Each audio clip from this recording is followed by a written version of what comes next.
আচ্ছা নিবেদিতা, কেমন হতো যদি আমি হতাম একটি প্রেমের উপন্যাস? রাত জেগে কাঁথা মুড়ি দিয়ে ফোনের স্বল্প আলোতে আমাকে পড়তে, গভীর মনোযোগ দিয়ে পড়তে, মাঝখানের এক দুইটা লাইন বাদ দিয়ে অন্য লাইনে চলে যেতে, বেশ কিছু লাইন পড়ার পরে বুঝতে পারতে দুটো লাইন বাদ পড়েছে, বিরক্তির সাথে আবার ফিরে যেতে সেই দুই লাইনে। সপ্তম পৃষ্ঠার সবচেয়ে আবেগী লাইনটা পড়ে তোমার চোখে নোনা জলের ছোটখাটো ঝর্ণার সৃষ্টি হতো। এক ফোঁটা নোনা জল তোমার গাল গড়িয়ে পড়তো লাইনটির একটি শব্দের উপর। তুমি জল মুছতে গিয়ে শব্দটাই মুছে দিতে। নীল হয়ে পড়ে থাকতো মুছে যাওয়া শব্দটির স্থানটি, ঠিক সেভাবে যেভাবে তোমার চোখের জল নীল করেছে একটি কিশোরকে।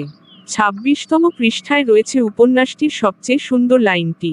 এই লাইনটিতে আশ্রয় নেই কোন আবেগের, বাস্তবধর্মী একটি লাইন। তোমার জীবনধারার বহিঃপ্রকাশ করে এই একটা লাইন। একটি কিশোরের দেওয়া হলদে রাঙ্গা নোটবুকটায় যত্ন করে লিখে রাখতে লাইনটি।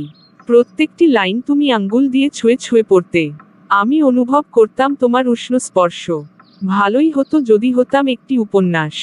আঙ্গুল দিয়ে মার্ক করে পড়তে পড়তে ৬৬তম পৃষ্ঠায় এসে বাচ্চা মেয়েটার মতো খিলখিল করে হাসতে। এই পৃষ্ঠাটি সার্থক। তোমার অপরূপ হাসি দেখে আমি হতাম মুগ্ধ। এভাবেই হাসি, কান্না আর তোমার স্পর্শের মাঝে একটা সময় শেষ হয়ে যেত উপন্যাসটি। তুমি চোখে জল নিয়ে বলতে, ইস, উপন্যাসটি যদি আরও একটু বড় হতো।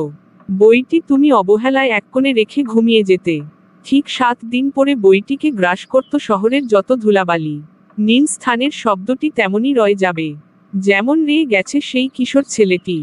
অনেক দিন পর তুমি বইটি হাতে নিবে, যত্ন করে ধুলাবালি সরিয়ে পড়া শুরু করবে। সপ্তম পৃষ্ঠার ৭ নম্বর লাইনের মুছে যাওয়া নীল শব্দটিতে এসে থেমে যাবে। মনে করতে চাবে শব্দটি, কিন্তু মনে পড়বে না। মনে করতে না পারার বিরক্তিতে বইটিকে আবার ছুঁড়ে ফেলে দিবে। জি ধন্যবাদ।